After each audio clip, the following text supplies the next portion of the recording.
Bueno, Silvia, muchas gracias por aceptar esta invitación. Para nosotros Gracias. es muy importante arrancar el año con una entrevista tan importante como esta, sobre todo porque vamos a hablar de eso, ¿no? De iniciar el 2023, de cómo es esa, entre comillas, psicología que se teje alrededor de estos inicios que siempre son importantes para las personas. Pero antes de entrar allá, de entrar en materia, quiero que nos cuentes un poco lo que veníamos hablando detrás de cámaras y es cómo llegaste a ser una de las principales voces de liderazgo en la región. Bueno, yo empecé la búsqueda de la felicidad movida por mi propia infelicidad. Y esto me importa mucho destacarlo porque cuando decidí dedicarme al liderazgo personal, y claro, por la clase de mensajes que pongo en las redes, cualquiera pensaría, entonces esta señora vive en Disneylandia, tiene la vida perfecta. Y no, justamente porque no es así, vivo investigando esto. Esa fue una búsqueda que empecé cuando yo tenía 18 años. Y nació del hecho de que yo acudí a la ciencia. No, yo nunca estuve diagnosticada de depresión, pero sí vivía como con un desasosiego, un desencanto. Entonces me aproximé, como sigo pensando que hay que hacer, a la ciencia, psicólogos, psiquiatras, y tuve mala suerte.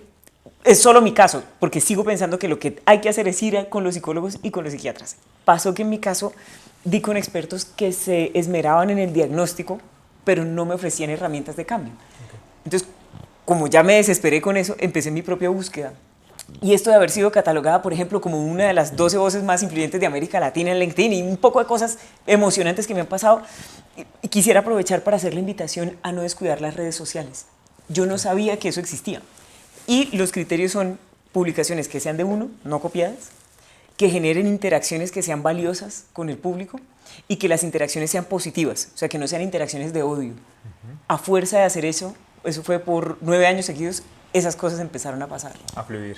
Eh, He tenido la oportunidad de leer sus libros y usted tiene una forma muy interesante de abordar la felicidad, que es el concepto que usted mayormente ha investigado. ¿Cuál es la base de su pensamiento alrededor de esto, de la felicidad?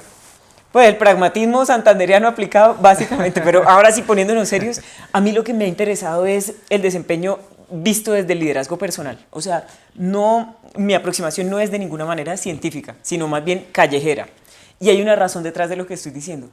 Muchas veces la ciencia le dice a uno cosas como, por ejemplo, si uno quiere ser feliz, y es un postulado oficial de la ciencia del bienestar, si uno quiere ser feliz, tiene que asegurarse de que por cada 2 pensamientos feos, uno tenga 7 pensamientos bonitos. ¿Eso tiene un estudio detrás? Sí. ¿Yo lo puedo comprender? Sí, está en español. ¿Yo quiero ser feliz? Sí. ¿Lo puedo llevar a cabo? Difícilmente. Porque cuando a uno le dicen, oiga, que el banco le va a rematar la casa, que lo dejó su marido, que se le murió el perro, yo no me acuerdo de tener 7 pensamientos lindos. Entonces, por eso estoy diciendo, me gusta entrarle al liderazgo callejero con trucos prácticos y de nuevo con mucho respeto por la ciencia y al tiempo pensando en cómo sobreaguar en el día a día. ¿Cuáles podrían ser esos, digamos, principios básicos para uno entender la felicidad una mejor o tener una relación mejor con la felicidad? Bueno, a lo mejor convenga por preguntarse uno qué es la felicidad. Ah, bueno. Porque, y ahí tengo 2 respuestas largas, 2 respuestas según. La larga es que ser feliz es ser, y la corta es que no sé qué es ser feliz. Pero es que invirtámosle esto un minuto. Yo no he podido encontrar un concepto universal de felicidad, porque si hiciéramos el ensayo de preguntar a los lectores o a las personas que ven esto, ¿para usted qué es felicidad? Con toda seguridad tendríamos 2000 definiciones distintas y todas igualmente válidas. Entonces no tengo un concepto universal, no sabría qué es, pero he entendido una cosa es ser feliz y otra cosa es estar contento.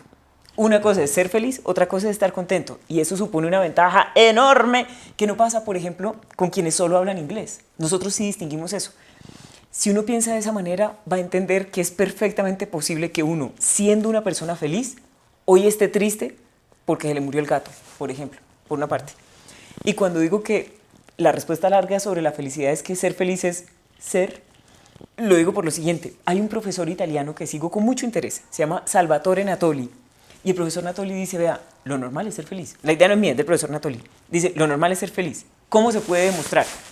Dice el profesor Natoli, ¿cómo hace uno para saber que tiene hambre? Porque lo normal es no tener. ¿Cómo hace uno para saber que tiene frío? Porque lo normal es tener la temperatura bien. Misma lógica. ¿Cómo hace uno para saber que está estresado, triste o de mal genio? Porque lo normal es no estarlo. O sea, si la condición original de uno no fuera la felicidad, uno no tendría como saber que la perdió. Teniendo como ese puente del concepto, bueno, de este acercamiento que tenemos sobre la felicidad, quiero que nos traslademos ahora sí a esta época que es el inicio de año, inicio de 2023, y es si la felicidad es esta forma de entendernos o esta forma de acercarnos hacia una practicidad Sí. para sobrellevar pues la vida, cómo uno asume los inicios o los nuevos cambios, el inicio de año, un nuevo trabajo, porque digamos que por lo general siempre hay miedo antes de iniciar algo o hay cierta ansiedad antes de iniciar algo. ¿Cómo uno puede entender los inicios que se le presentan a uno a lo largo de la vida? Esto va a parecer una cosa obvia, pero hay que abordarlos como inicios, o sea, como oportunidades, no como nuevos desafíos. Claro, la intención de verlo como un desafío es buena, porque entonces es para que uno se remangue y tal, pero es que al cerebro como no le gusta casi la incertidumbre. Entonces a mí me parece emocionalmente más abordable asumir cada inicio como una oportunidad, lo primero. Lo segundo, hay que entender que no hay que esperar a que sea 31 de diciembre o 1 de enero. 1 de enero es cuando yo diga que es, o sea, perfectamente mañana, el próximo lunes o en 5 minutos. O sea, eso es lo otro que es muy importante. Lo tercero es tener, pues que a mí me parece, ¿no? En esta época del año, tener claro por qué es que quiero cambiar. Porque muchas veces uno quiere ajustar cosas porque entiende que le convienen, pero acá entre nos no le gustan tanto. Como esa persona que toda la vida ha soñado con ser pastelero, pongamos un caso, pero comprende que le conviene hacer la maestría en administración de negocios. Hombre, métase al curso de pastelería, que luego cuando uno esté contento, va y se mete el curso a la maestría en administración de negocios. No al revés. Y lo digo para cerrar con una cosa aquí, y es en materia de liderazgo personal y del trazo de las metas, lo conveniente no quita lo suicida. O sea, si uno se llena su vida de cosas que son apenas convenientes, puede que esté sintiéndose muerto en vida. Y eso es muy peligroso. Eso es. Claro. ¿Cómo uno puede trazarse unas metas durante un tiempo prolongado, que es lo general, digamos como la regla general que tienen las personas al hacer sus propósitos del año, y es voy a hacer esto para al final revisar, voy a hacer estas 13 metas, Sí. y al final del año como voy a ver cómo me fue, bajé de peso, no, subí 89 kilos más, subí un montón y no los cumple, y es que aquí viene algo muy interesante que me ha pasado a mí, y es que a veces uno se traza unas metas larguísimas y a mitad de camino uno no las cumple o no le está yendo tan bien, y a uno le entra como una ansiedad o una tristeza por no haber cumplido eso que uno se propuso, ¿no? Uno dice como, me propuse ir al gym 5 veces a la semana y solo estoy yendo un día, y uno se empieza a dar látigo y uno dice, no, ya no lo cumplí, y se va de ahí, termina por no hacer lo que cumplió. ¿Cómo uno puede lograr mantener esas metas que uno se propone a largo plazo? A mí me parece que lo primero es, y el ejemplo es de mi papá, Ajá. digamos que uno tiene delante de sí una oblea o una pizza. El error es querer zamparse toda la pizza. No, se corta en pedacitos. Entonces, partiendo de esto que estás diciendo, si uno parte el año en pedacitos, entonces, por ejemplo, para el primer mes yo quiero haber ido 7 veces al gimnasio. Caramba, partamos del hecho de que no estoy yendo ningún día. Entonces, toca metas ambiciosas, Claro. sí, pero posibles. Primero. Segundo, tener mis propios indicadores. ¿Cómo voy a saber que me está yendo bien? Ah, bueno, yo voy a saber que me está yendo bien si luego de un mes, por ejemplo, ya empiezo a sentir aquí como más fuertecito el músculo. O lo que sea, o el que quiera perder peso, el que quiera volverse fuerte, la cuestión que uno quiera lograr. Tercero, asegurarme de que no sea exactamente la fuerza de voluntad lo que tengo que usar, por una razón muy importante. Atención al postulado. Cada vez que yo tengo que usar la fuerza de voluntad, significa que mi motivación está mal alimentada. Otra vez, cada vez que yo tenga que usar la fuerza de voluntad, significa que mi motivación está mal alimentada. Vamos a verlo con un ejemplo. Cuando yo quiero ahorrar para algo que a mí me interesa, pongamos que yo... No, vamos a poner un ejemplo que me gusta mucho. 2 niños en el colegio en primaria. Okay. A Juanito le gustó Susanita. Y Juanito quiere invitar a Susanita el sábado a tomar un helado. Juanito, la única fuente de recursos que tiene es la plata de la mesada. Entonces Juanito, esa semana, como tiene la ilusión de invitar a Susanita, durante esa semana ese muchachito no hay peligro que a la hora del descanso él se coma un perro caliente, una palta. Pero uno le pregunta, Juanito, ¿quiere perro? Dice, así tenga hambre, pero él sinceramente no quiere el perro. ¿Por qué? Dice, yo estoy pensando, el helado para Susanita. Claro. O sea, la motivación está tan bien alimentada que no le toca usar la fuerza de voluntad. Y ese es un indicador bien poderoso. Y lo último es asegurarse de que la meta, como estaba diciendo hace un momento, sea ambiciosa, pero sea posible. Ambiciosa porque si la meta es, por ejemplo, voy a perder 1 kilo en un año, pues mi cerebro no se emociona y no me ayuda. Pero que sea posible. No me puedo poner yo como meta, quiero verme como, por ejemplo, Carolina Cruz, que me parece una mujer hermosísima. Hombre, es que no soy Carolina Cruz. Para empezar, ella mide 1,80 m, yo mido 1,66 m, o sea, entré perdiendo. Entonces, ambiciosas, pero posibles. Así las metas. Pero posibles. Ahí, hace poco leí una frase, o no lo recuerdo muy bien, pero leí una cosa que pareció muy interesante y es que, además de esto que usted propone de ponerse una meta que lo motive a uno, hay cosas que se pueden trabajar, habilidades que se pueden trabajar, y una de ellas es la voluntad. Entonces, decía en esta frase o en este postulado que yo leí, que la voluntad se trabaja también. Entonces, usted está acostumbrado a bañarse todos los días con agua caliente, usted un día de la semana puede llegar a bañarse con agua fría, y usted está fortaleciendo su voluntad porque le está diciendo a su cuerpo que también bañarse con agua fría está bien. Y es una habilidad que es blanda, que usted la puede moldear a su conveniencia. Y así con todo, levántese un día a las 5 de la mañana si usted se levanta todos los días a las 9. ¿Usted cree, Silvia, que uno puede desarrollar habilidades para afrontar mejor los retos que uno se propone durante el año? Sí, creo. ¿Cuáles podrían ser? Sí, creo. Y lo primero es entender, hay una cosa bien bonita, entender lo siguiente. La disciplina no hace parte de nuestros instintos. Por eso la gente que es disciplinada inspira tanto respeto, porque una persona que se impuso sobre una configuración básica que trae el ser humano. Nuestros instintos nos llevan a comer, a ahorrar energía, a bregar a ver con quién nos reproducimos, ¿sí? Pero nunca a ser disciplinados. Entonces, de entrada, ya por eso es estimulante, o sea, templar el carácter.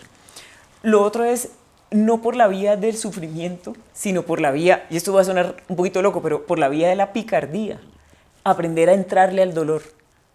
Porque es que hay dolores que aunque yo puedo esquivar, no me conviene esquivarlos. Por ejemplo, el de terminar la ducha con agua fría. Claro. O por ejemplo, el de una conversación difícil que yo llevo muchos años posponiendo. O por ejemplo, el de el susto que me da levantar la mano en la reunión de la oficina y proponer una nueva idea. Por ejemplo, entonces, entrarle al dolor. Cuando uno aprende a entrarle, se da uno cuenta de que el monstruo era grande solo en la cabeza de uno. Otra cosa. Entonces, estamos diciendo que se trata de entrenar la voluntad. Sí. Sí es importante que nos demos normas, porque cada vez que el cerebro tiene espacio de escoger, por ejemplo, son las 5 de la tarde y yo puedo escoger entre jugar un ratico con la cosa esta, los muñequitos, la consola, el videojuego. Videojuegos. Eso, Play, marcianitos. Bueno, yo como no juego, yo sueno como la tía total. Bueno, jugar marcianitos o leer un libro, mi cerebro siempre va a preferir jugar marcianitos. Si yo me pongo normas como, Silvia, si el día de la semana en el que estoy termina en S, voy a leer 30 minutos. Entonces yo digo, hoy es lunes, tengo que leer 30 minutos. Yo ya le había dado una regla de antemano a mi cerebro, o sea, bloqueé la posibilidad de que tome decisiones. Y con eso yo le bloqueo la inclinación que tiene a sabotearme. Pero entendiendo, en últimas, que yo tengo más poder del que yo creía que tenía, si entreno la voluntad. Si entreno la voluntad. No, pero una cosa más, digo, una cosita más. Sí, sí. Uno puede cambiar de metas todas las veces que quiera en la vida, pero tiene que entender que hay metas que necesitan algún tiempecito para florecer. Entonces no conviene cambiar de metas tan rápido, porque entonces me matriculo a la facultad de ingeniería, mañana a la de diseño, y entonces nunca voy a hacer nada. Que claro, esa era como mi siguiente pregunta, y es ¿en qué punto uno, a veces pasa con los libros, que a uno le dicen en el colegio como tiene que leerse este libro y a uno no le gusta? Y me he encontrado con mucha gente que hoy en día me dice, si a usted no le gusta el libro, déjelo y arranque otro. Pero muchas veces ese libro le conviene a uno. Entonces la pregunta es, ¿en qué momento uno debe decidir abandonar una meta? Y no está mal hacerlo.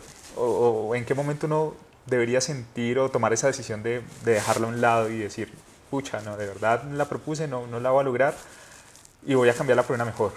Pues cambiemos un ratico de rol, el periodista con la entrevistada. ¿Qué diferencia hay, Diego, entre una persona constante y una persona obstinada? ¿Una persona constante y una obstinada? Sí. Creo que la obstinación es un poco más del ego, ¿cierto? O está más cercana a lograr algo porque se lo propuso y de verdad esa es su victoria para sí mismo. Ajá. Y una persona disciplinada es una persona que piensa en su meta. Ajá. Y que trabaja con la posibilidad de cumplirla sin pensar como en su ego, en que, pucha, me duele dejarla. No lo había visto así hasta ahora. Yo tengo ahí una apreciación un poquito distinta y es la siguiente. La diferencia entre una persona constante y una persona obstinada es que el obstinado le sigue pedaleando a la meta aun cuando la meta ya haya dejado de tener sentido. Okay. Eso es. El constante le pedalea mientras tenga sentido, lo mismo uno con sus metas. Todavía tiene sentido que yo quiera tener ese Ferrari, por ejemplo. O ya me di cuenta de, caramba, yo nunca quise ese carro, yo ni siquiera sé quién construye esos carros Ferrari, realmente lo quería era por la canción por del ostentar, momento. por la canción del momento o por ostentar en el barrio, por decir alguna cosa. Entonces, si ya no tiene sentido, otra cosa que tengo que recordar, yo soy mía, o usted es suyo, usted es suya, la persona que nos esté viendo, se vale girar en U, pues porque uno solo vive una vez, entonces se vale girar en U con las metas. Entonces, la primera pregunta es, ¿todavía tiene sentido esta meta? Segundo, ¿el precio que yo tendría que pagar por lograr esa meta todavía es un precio razonable? Porque es que por lograr una meta uno paga un precio, pero no cualquier precio. Entonces, si el precio, por ejemplo, es violentar mi naturaleza, como dicen ahora digamos, los colegas que hablan de liderazgo, de desarrollo personal, esto de duerma solo 2 horas, porque mientras usted está durmiendo la gente está haciendo plata, hombre, mejor duerma 7. O sea, sí, es solo una opinión, sí. Desde luego es solo una opinión, pero si para poder hacer eso yo tengo que violentar mi naturaleza, pues tampoco es. O sí. Si, en fin, pero también con una notica aquí al lado. Sí. Tampoco se sabotee uno buscando una vida balanceada, porque para que uno logre cosas importantes en la vida, le toca desbalancear su vida, intencionalmente. Pensemos una bailarina de ballet, que uno va, la ve en el teatro y uno la admira. Fueron muchos viernes esa señorita que no fue a bailar con sus amigos, no se fue a tomar trago, para el otro día madrugar y ella ensayar sola en el estudio. A lo que voy es, desbalanceó su vida social, casi la canceló. Ah, pero es que había algo que le importaba más. Entonces toca tener prioridades claras. Yo creo que va por ahí. Entonces, preguntarme, ¿todavía tiene sentido? ¿El precio sigue siendo razonable? Y tener el cuidado de nunca sabotearme por el cuento del balance. Claro. Hay una cosa que me parece muy, muy interesante de lo que acabamos de hablar y es las presiones que a veces uno se autoejerce o que le ejerce la sociedad. Y un punto que es una ventana para esto son las redes sociales. Y creo que esta sociedad, esta generación en la que me incluyo, piensa mucho en las comparaciones. Y como lo que tú decías de tienes que levantarte a las 5 de la mañana porque el resto del mundo está dormido y tú tienes que ser mejor y tú tienes que ser ese ejemplo de vida que cuando te vean redes sociales levantando tu diploma de, no sé, como ingeniero, fue porque te levantaste todos los días a las 5 de la mañana. ¿Cómo los jóvenes deberían asumir todo este tipo de marcajes de metas y demás? A mí se me ocurre que una primera vía es entender por qué razón yo sería una persona valiosa, incluso si no supiera nada de lo que sé, incluso si no tuviera nada. O sea, porque es que, claro, como estamos expuestos a las redes sociales y por lo tanto expuestos a la comparación, se volvieron importantes cosas que antes pues, siempre han sido importantes, pero no tanto como ahora. Por ejemplo, la belleza. Claro. Por ejemplo, cuánta plata. O por ejemplo, cuánto éxito. Entonces ahí va la pregunta. Si usted, que nos está viendo o nos está leyendo, mañana amaneciera sabiendo uno cómo se llama, pero sin un bit de información en la cabeza, amanece uno con el disco en blanco, ¿por qué razón sería uno una persona valiosa? Porque es que a partir de ahí yo empiezo a entender que mi valor puede ir por otro, o sea, empiezo a entender que mi definición de éxito perfectamente puede diferir de la de las personas que estoy siguiendo, lo primero. Lo segundo, tengo que entender que nadie cuelga en Facebook la cuenta del agua. Por lo tanto, no es tal cosa como que todo el mundo está fingiendo en las redes sociales. Hay felicidades que uno ve y que son genuinas, ¿verdad? Sí. Hay gente que a la que le va así de bien, estupendo, pero uno no está viendo el trabajo que hay detrás. Claro. O sea, todo el mundo quiere vivir la vida buena, pero nadie quiere hacer el trabajo que hay detrás para vivir la vida buena. Entonces, eso es lo otro. Lo tercero, no hay una única manera válida de ser una persona feliz. Y lo cuarto, la felicidad es un derecho, no es una obligación. O sea, uno tiene derecho a ir por la vida a su propio ritmo, pero sin relajarse más de la cuenta. Porque sí toca madrugar, porque sí toca remangarse, porque sí hay que trabajar. O sea, yo en eso creo. A lo que voy es también dejar de vivir y lastimar el cuerpo y tal. Por un éxito de eso sí, ahí ya yo empiezo a separarme. Claro.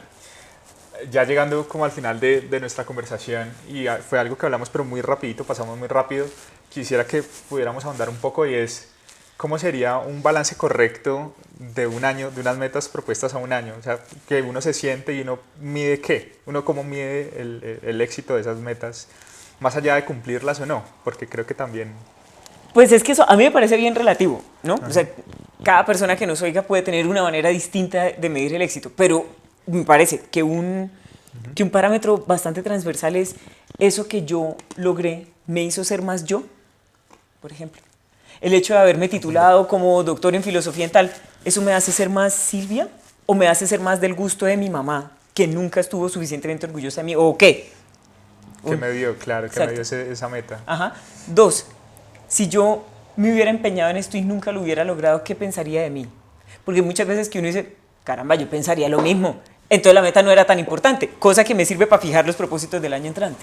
Claro. Lo tercero, ¿qué aprendí aquí y qué haría distinto la próxima vez? Porque esa es la gracia, que uno no tropiece 2 veces con la misma piedra.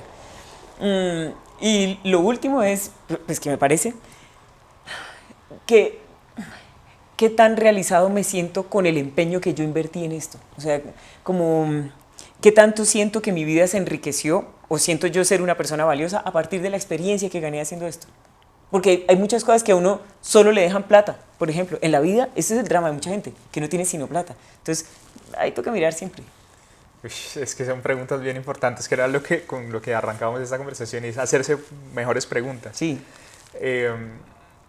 Por último, quiero que, si lo ves bien, nos regales algunos autores, películas, podcasts, canciones que te ayudan a ti a entender mucho mejor la vida y afrontarla mucho mejor, o un mensaje así de esos poderosos que encuentres en alguna película que te guste mucho o libro que estés leyendo. Uf, qué pregunta esta, así un cañonazo, pero a ver, me gusta. Neil Donald Walsh, que escribió un libro que se llama Conversaciones con Dios, no es un libro religioso. Tomo número 1, bueno. Me gusta Tal Ben-Shahar, el profesor de felicidad de la Universidad de Harvard, buenísimo. De las canciones, pues hay varias. Hay una que es la canta Frank Sinatra y se llama That's Life, así es la vida. Toca buscar la traducción al español, que es buena, para levantarse uno otra vez. Otra canción que se llama Know Your Worth, sepa usted cuánto vale, toca repetírsela a uno como un mantra. Lo tercero, cualquier música que en general le guste a uno para el momento de la ducha, eso funciona muy bien. En relación con las películas, caramba, no sabría exactamente ahorita cuál proponer. Bueno, pero eso que hay anotado. Y un mantra, bueno, tendría 2. Uno, que si uno supiera dónde se va a caer, pasaría gateando. Si usted supiera dónde se iba a caer, habría pasado gateando. O sea, dese uno más pasito con los errores que cometió en el pasado. Y el otro mantra, solo los dispuestos a morir vivirán. Solo los dispuestos a morir vivirán. Muchas veces uno quiere lanzarse a perseguir algo, pero no se lanza porque está aquí pegadito de una cosita chiquita. Solo si usted está dispuesto a perder esta cosita chiquita podrá ganar una más grande, porque mientras tenga uno las manos ocupadas con una baratija, no va a poder recibir a manos llenas lo otro. Y ambas son de mi papá. Lo más seguro es que las oyó de alguien más, pero ambas son de mi papá. Qué bien. Bueno, Silvia, muchas gracias por este espacio. Gracias por la invitación, estuve muy feliz.